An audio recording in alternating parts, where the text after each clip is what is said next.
Hello and welcome friend to you again in the commerce point. Friends, आज हम आपके लाए हैं अपनी नई वीडियो जो कि रिलेटेड है आपके सब्जेक्ट माइक्रो इकोनॉमिक्स। आज की वीडियो में हम आपसे बात करने वाले हैं micro economics and macro economics के ब्रीफ डिस्कशन की।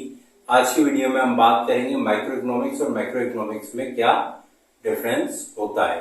तो यही शुरू करते हैं अपनी आज की वीडियो। यदि आपने अभी तक हमारे चैनल को सब्सक्राइब नहीं किया तो चैनल को सब्सक्राइब करें, लाइक करें और कमेंट करें।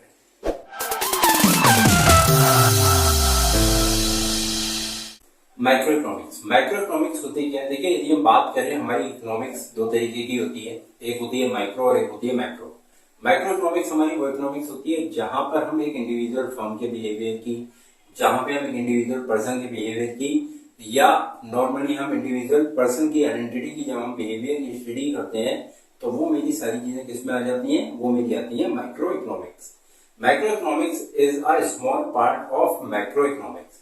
लाइक मैक्रो इकोनॉमिक्स क्या है? जब हम कंट्री एज अ होल या इकोनॉमी एज अ होल की बात करते हैं, तो इकोनॉमी एज अ होल की जब हम बात करते हैं तो वो सारी चीजें जिनका हम कैलकुलेशन करते हैं वो सब सारी चीजें हमारी किसमें आती है? मैक्रो इकोनॉमिक्स में। तो जैसे मैक्रो इकोनॉमिक्स में हम बात करते हैं, जैसे मैक्रो इकोनॉमिक्स का एग्जांपल होता है, लाइक मान के चलिए हम इंडिया एज अ कंट्री, उसमें किसी स्टेट के या मान के चलिए उस स्टेट के किसी सिटी के कंजम्पशन की, डिमांड की, सप्लाई की बात कर रहे हैं, तो वो इट्स अ पार्ट ऑफ, वो किसमें आएगा? हमारा माइक्रो इकोनॉमिक्स। जबकि मैक्रो इकोनॉमिक्स में क्या होता है कि मैक्रो इकोनॉमिक्स में जब हम सारी स्टेट्स की डिमांड, सप्लाई को मिला देते हैं और पूरी कंट्री एज अ होल की डिमांड देखते हैं, तो वो मेरा एग्जांपल होता है किसका? मैक्रो इकोनॉमिक्स का। तो ये होती है मेरी माइक्रो एंड मैक्रो इकोनॉमिक्स, जहां पे माइक्रो इकोनॉमिक्स में हम डिमांड एंड सप्लाई के थ्रू अपनी डिमांड और सप्लाई को पता करते हैं, और मैक्रो इकोनॉमिक्स में हम एग्रीगेट डिमांड और एग्रीगेट सप्लाई, यानी एग्रीगेट का मतलब यहाँ पर है एवरेज डिमांड और एवरेज सप्लाई की बारे में पता करते हैं। तो आइए अब हम बात करेंगे difference between micro and macro economics की।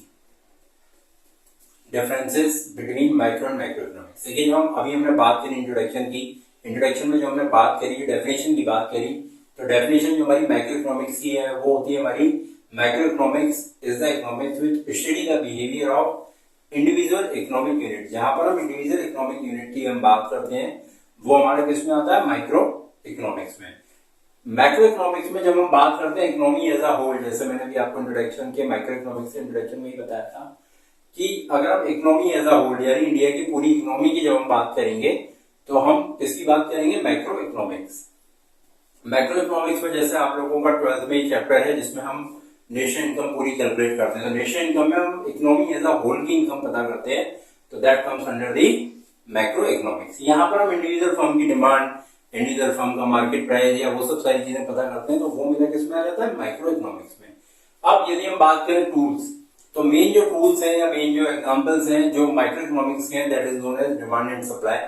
यानी माइक्रो इकोनॉमिक्स में हम सबसे ज्यादा इंपॉर्टेंस देते हैं डिमांड एंड सप्लाई को।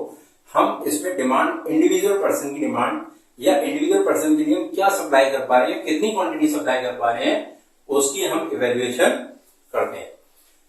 ऐसा हम करते क्यों है? क्योंकि देखिए, जब हम एक इंडिविजुअल पर्सन की डिमांड या इंडिविजुअल सप्लाई को हम पता करेंगे, तो जब हम इंडिविजुअल डिमांड से अदर इंडिविजुअल की डिमांड को जोड़ते जाएंगे, उस तरीके से एक सिटी की डिमांड हमें पता पड़ेगी, उस सिटी से उस स्टेट की डिमांड पता पड़ेगी, और उस स्टेट से as a country as a whole की डिमांड पता पड़ेगी। तो ये मेरा डिमांड एंड सप्लाई होता है, जहां पर इंडिविजुअल की जो डिमांड्स होती हैं उन सारी डिमांड्स को ऐड करके हम कंट्री एज अ होल की डिमांड पता करते हैं, जो कि मेरी कहलाती है एग्रीगेट डिमांड या एग्रीगेट सप्लाई। एग्रीगेट का मतलब मैंने अभी आपको बताया था, एग्रीगेट मींस होता है आपका एवरेज, यानी एवरेज डिमांड और एवरेज सप्लाई। इकोनॉमिक्स की टर्म में हम जहां पर भी बात करेंगे वहां पर आपको एवरेज वर्ड नहीं मिलेगा, एवरेज वर्ड की जगह पे आपको हर जगह एग्रीगेट वर्ड का यूज किया जाएगा। थर्ड, बात करते हैं थ्योरी, मतलब बेसिकली इसमें हम किस थ्योरी पे वर्क करते हैं? माइक्रो इकोनॉमिक्स में जो हम बात करते हैं, माइक्रो इकोनॉमिक्स में जो हम वर्क करते हैं वो करते हैं प्राइस थ्योरी पे। प्राइस थ्योरी मतलब कि देखिए, किसी भी कमोडिटी की डिमांड, किसी भी कमोडिटी की सप्लाई, उसके प्राइस के कॉन्टेक्स्ट में देखते हैं। हम ये देखते हैं कि भाई यदि किसी कमोडिटी का प्राइस बढ़ गया तो ऑटोमेटिकली उसकी डिमांड शिफ्ट होगी और वो कम हो जाएगी।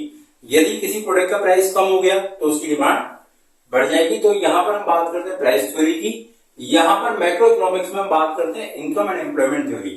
इनकम एंड एम्प्लॉयमेंट थ्योरी का मतलब जैसे जैसे हमारी कंट्री की पर कैपिटा इनकम बढ़ेगी या कंट्री में जितना ज्यादा एम्प्लॉयमेंट मिलेगा जितना ज्यादा एम्प्लॉयमेंट मिलेगा उतना ज्यादा क्या होगा, हमारी जीडीपी ग्रो करेगी। जीडीपी क्यों ग्रो करेगी? क्योंकि लोगों की इनकम ग्रो करेगी। जब लोगों की इनकम ग्रो करेगी तो उनका स्टैंडर्ड ऑफ लिविंग ग्रो करेगा, और जब उनका स्टैंडर्ड ऑफ लिविंग ग्रो करेगा तो वो जो कंजम्पशन है, कंजम्पशन को वो इंक्रीज कर पाएंगे।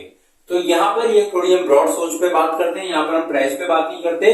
मैक्रो इकोनॉमिक्स में हम बात करते हैं इनकम एंड एम्प्लॉयमेंट पे, यानी कितनी ज्यादा से ज्यादा इनकम हो सकती है, और इनकम तभी मैक्सिमाइज हो सकती है जब हम एम्प्लॉयमेंट ज्यादा से ज्यादा जनरेट करें। इसके बाद एम, अगर हम बात करें माइक्रो इकोनॉमिक्स के एम की, तो इसका एम जो होता है वो होता है determine the price of the commodity, यानी किसी भी एक कमोडिटी के प्राइस को पता करना कि इंडिविजुअल यूनिट है, उस यूनिट को मैं किस रेट पे बेच सकता हूँ, किस रेट पे खरीद सकता हूँ, वो हम माइक्रो इकोनॉमिक्स में पता करते हैं। और जो मेरे फैक्टर ऑफ प्रोडक्शन है, लाइक फैक्टर ऑफ प्रोडक्शन आपने पढ़े होंगे, लैंड, लेबर, मशीन, इनके बारे में हम आगे डिस्कस करेंगे, और एंटरप्रेन्योर। तो ये सब सारी चीजें जो मेरे फैक्टर ऑफ प्रोडक्शन है, ये फैक्टर ऑफ प्रोडक्शन की क्या कीमत आ रही है, वो हम किसमें पता करते हैं, माइक्रो इकोनॉमिक्स में। जबकि मैक्रो इकोनॉमिक्स में हम बात करते हैं इनकम एंड एम्प्लॉयमेंट और price level in the economy, मतलब इनकम एंड एम्प्लॉयमेंट कितना जनरेट हुआ, और इकोनॉमी में as a average price level particular commodity का, पर्टिकुलर इंडस्ट्री का क्या चल रहा है, तो वो हम बात करते हैं मैक्रो इकोनॉमिक्स में। अब एग्जांपल्स की यदि हम बात करें कि बेसिकली हम आगे जो ये हमारा माइक्रो इकोनॉमिक्स का सब्जेक्ट है उसमें हम क्या क्या पढ़ने वाले हैं, या हम बात करें मैक्रो इकोनॉमिक्स, तो मैक्रो इकोनॉमिक्स में हम क्या क्या पढ़ने वाले हैं, या माइक्रो इकोनॉमिक्स किन किन चीजों में डील करता है और मैक्रो इकोनॉमिक्स किन किन चीजों में डील करता है, तो वही हमारी कुछ एग्जाम्पल है। लाइक हम यदि बात करेंगे माइक्रो इकोनॉमिक्स की, तो माइक्रो इकोनॉमिक्स का सबसे इंपॉर्टेंट पार्ट हो गया हमारा डिमांड एंड सप्लाई, जिसके बारे में हम अपनी माइक्रो इकोनॉमिक्स में बात करेंगे। यहाँ पर हम बात करेंगे डिमांड बाय कंज्यूमर, कितनी कंज्यूमर की डिमांड है, किस तरीके से डिमांड को रेस किया जाता है, वो हमारी डिमांड की हम बात करेंगे। कंज्यूमर इक्विलिब्रियम, कंज्यूमर इक्विलिब्रियम के बारे में भी हम अपनी आगे वीडियोस बनाएंगे। कंज्यूमर इक्विलिब्रियम कैसे आता है वो चीजें हम देखेंगे। कंज्यूमर इक्विलिब्रियम इन शॉर्ट में मैं आपको बताऊं कि बेसिकली वो इक्विलिब्रियम होता है जहां पर हम कोशिश करते हैं कि जो मेरा कंज्यूमर है वो ये कोशिश करता है कि मैक्सिमम आउटपुट उसे मिनिमम प्राइस में मिल जाए। इट मीन्स कि जो भी पेमेंट या जो भी पैसे कंज्यूमर अपने पर्टिकुलर कंजम्पशन के लिए खर्च कर रहे हैं, उस पैसे की जो एक्चुअल वर्थ है वो उसे मिल जाए।